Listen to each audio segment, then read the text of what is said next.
नमस्कार। आइए चलते हैं सिद्धपीठ उच्चैठवासिनी के मंदिर में। माता उच्चैठवासिनी मंदिर, जहां महाकवि कालिदास ने भी यहीं पर मां भगवती के मुख पर पोत दी थी काली। आइए जानते हैं इस मंदिर के बारे में। यह मंदिर बिहार के मधुबनी जिले के बेनीपट्टी गांव में मां काली का सिद्धपीठ उच्चैठ भगवती मंदिर के नाम से अवस्थित है। इस मंदिर का ऐतिहासिक एवं पौराणिक महत्व है। यहाँ महान कवि कालिदास को माता काली ने वरदान दिया था और मूर्ख कालिदास को माँ का आशीर्वाद पाकर ही महान कालिदास के रूप में विख्यात हुए थे। इस सिद्धपीठ पर काले शिलाखंड पर देवी की मूर्ति बनी हुई है। यहाँ माँ सिंह पर कमल के आसन पर विराजमान है। माता का सिर्फ कंधा तक का हिस्सा ही नजर आता है। सिर्फ सिर नहीं होने के कारण ही इन्हें माँ छिन्नमस्तिका देवी के नाम से भी जाना जाता है। माता के मंदिर के पास ही एक शमशान है, जहाँ आज भी तंत्र साधना की जाती है। माना जाता है कि माँ छिन्नमस्तिका देवी माँ दुर्गा स्वयं यहाँ पर प्रादुर्भावित हुई थी और यहाँ जो भी आता है उसकी मनोकामना अवश्य पूरी करती है माता।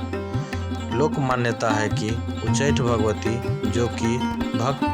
जो भी भक्त श्रद्धा पूर्वक मांगता है, माँ उन्हें अवश्य पूरा करती है। इसलिए इन्हें दुर्गा के नवम रूप सिद्धिदात्री और मनोकामना पूर्ति दुर्गा के रूप में भी लोग पूजते हैं। भगवान श्री राम भी जब जनकपुर यात्रा के दौरान इस क्षेत्र से गुजर रहे थे तो अहल्या स्थान के बाद वो यहीं पहुंचे थे। कैसे मूर्ख कालिदास बने विद्वान कालिदास, आए जानते हैं।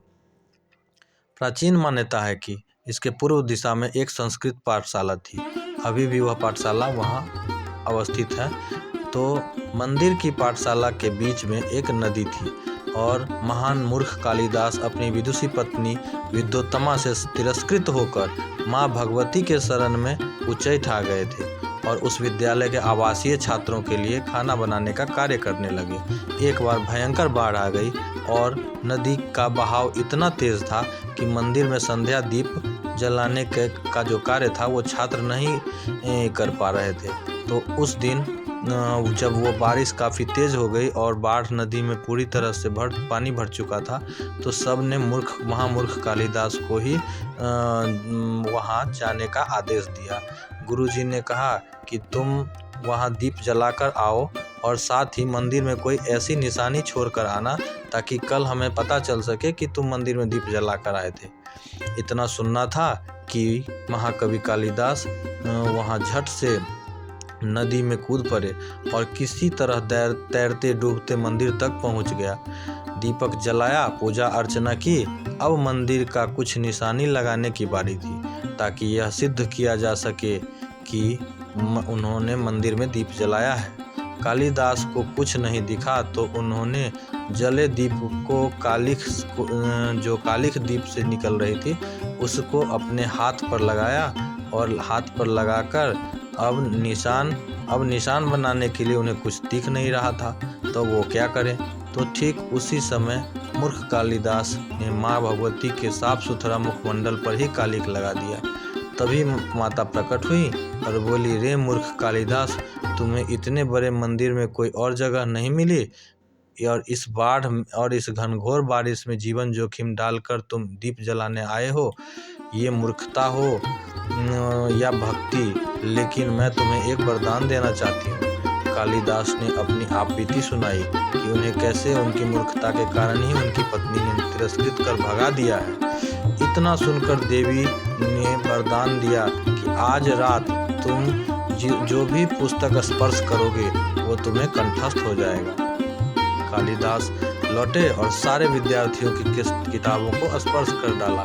आगे चलकर वे एक विद्वान कवि बने और बाद में उन्होंने कई किताबें लिखी जिनका नाम अभिज्ञान शाकुंतलम, कुमार संभवम, मेघदूतम आदि है। आज भी वो नदी है उस पाठशाला के अवशेष मंदिर के निकट ही मौजूद है। मंदिर प्रांगण में कालिदास के जीवन संबंधित चित्रांकित है। अब आपको बताते हैं कि उच्चैठ शक्तिपीठ कैसे पहुँचे। उच्चैठ देवी स्थान बेनीपट्टी से 4 किलोमीटर की दूरी पर अवस्थित है। यह मधुबनी जिले में पड़ता है। यहाँ का नज़दीकी railway station Kamtaul, Janakpur road और मधुबनी रेलवे स्टेशन है। सड़क द्वारा यहाँ चारों दिशाओं से जुड़ा हुआ है।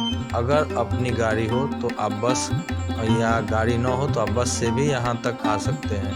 यहाँ का नज़दीकी एयरपोर्ट दरभंगा एयरपोर्ट है। यहाँ जो भी आपको यहाँ आना हो, यहाँ आकर आप सिद्ध पीठ सड़क मार्ग दरभंगा द्वारा भी यहाँ आ सकते हैं। यह सिद्ध पीठ सड़क मार्ग दरभंगा, सीतामढ़ी और मधुबनी से जुड़ा हुआ है।